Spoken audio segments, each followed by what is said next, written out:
Indian Prime Minister Narendra Modi has officially taken over India's G20 presidency from the Indonesian President Joko Widodo in Bali. Addressing the leaders of the G20 countries, the Indian Prime Minister said that India's G20 presidency will be inclusive, ambitious, decisive and action-oriented.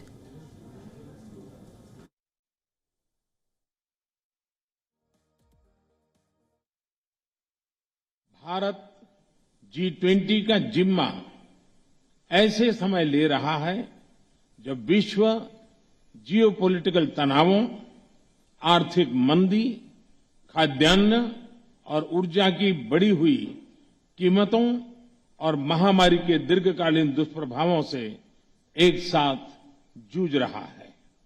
ऐसे समय विश्व G20 की तरफ आशा की नजर से देखता है। आज मैं ये आश्वासन देना चाहता हूं कि भारत की G20 अध्यक्षता इंक्लूसिव, एम्बिशियस, डिसिसिव और एक्शन ओरिएंटेड होगी। Now, during the closing ceremony of the G20 summit, the Indian Prime Minister asserted on how it is imperative to keep women-led projects as a priority during its tenure. He also outlined the importance of sustainable lifestyle.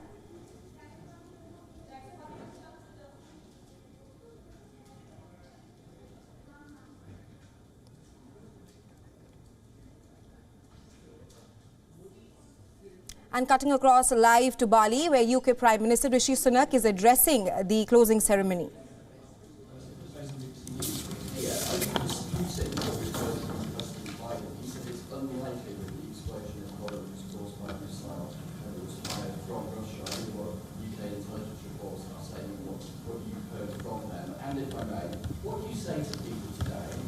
Seeing this news, who are deeply worried that a moment like this, even about this particular incident, could see the UK drawn into a war with Russia? Thank you, Chris. Well, this is something that we discussed this morning at our meeting of allies, and I think what we all agreed this morning was that it was important for our teams to establish the facts, and that is exactly what is happening as we speak.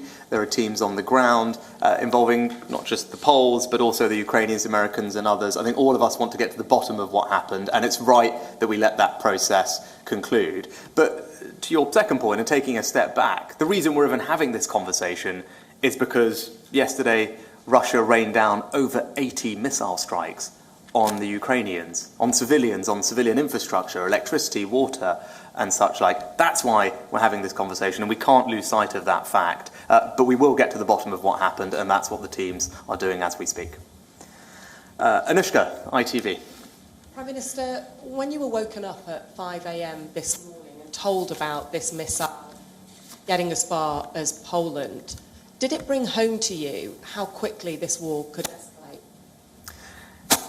Yeah, that's why one of the first things I did this morning after receiving the news was to call President Duda of Poland. Poland is a staunch ally of the United Kingdom, and I wanted to give him my personal reassurance and commitment that we stand steadfast with him and his people at this time.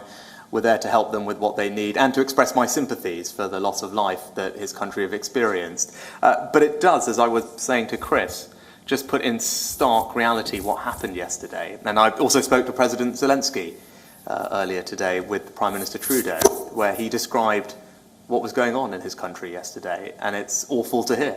As I said, over 80 missile strikes targeting civilian infrastructure with the loss of civilian life.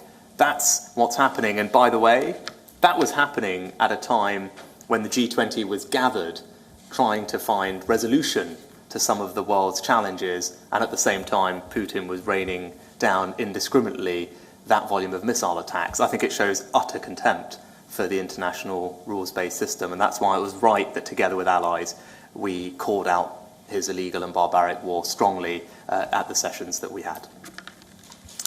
Ryan, where are you? Ryan, hi. Prime Minister, in one interview yesterday you said illegal migration was your #1 challenge. In a separate interview you said inflation was your #1 challenge. Can I ask you, ahead of the autumn statement where millions of people may be worse off, what is your #1 challenge? Yeah, well, my absolute #1 priority is making sure that we deal with the economic situation that we face at home. With more news of inflation today, it's the number one thing that's on people's minds. It's the thing that's causing most anxiety. Opening up bills, seeing the emails come in with rising prices, and that's why it's right that we grip it. And tomorrow the Chancellor will set out a plan that will enable us to do that. I think the first thing to say about that is that it's a global challenge, and I've been having lots of conversations with my fellow leaders at this summit. You heard what I said about some of the statistics from the IMF about the breadth of this challenge across the world. That's caused by the legacy of COVID, it's caused by what Putin is doing on energy prices, but that doesn't make it any easier, which is why we need to take decisive action at home to get our borrowing and debt on a sustainable trajectory. We'll do that because that will help us tackle inflation. It will help us cut the costs of things. It will help us limit the increase in mortgage rates. And once we have that stable foundation, which the Chancellor will provide tomorrow, I'm confident that we can move forward as a country and we can look forward to a brighter future and build on that foundation to provide jobs and opportunity and prosperity around the country. But we need to get a grip of inflation first. We need to have that strong foundation. We're not alone, as I said, in approaching the problem that way. Actually, the communique that was released today by the G20 talked about the need for long-term fiscal sustainability deliberately in the context of high inflation that we're seeing around the world, and that's why it's right that we grip it. But yes, the next priority alongside that has been illegal migration. It's been the thing that I've spent most of my time on outside of preparing for the autumn statement and working with the Chancellor to do that. I think that is a priority for the British people, and it's something that they have my commitment I will address. You've seen the early fruits of that work with the new deal we have with the French. And that was UK Prime Minister Rishi Sunak, who held a question-answer round with the press in Bali during the final of the G20 summit. He spoke about Russia launching missiles on Ukraine, asserting on how 18 missile strikes killed civilians in Ukraine. He also said that he had called the Poland president, expressing his sympathies. Meanwhile, he also outlined about the rising inflation in the United Kingdom.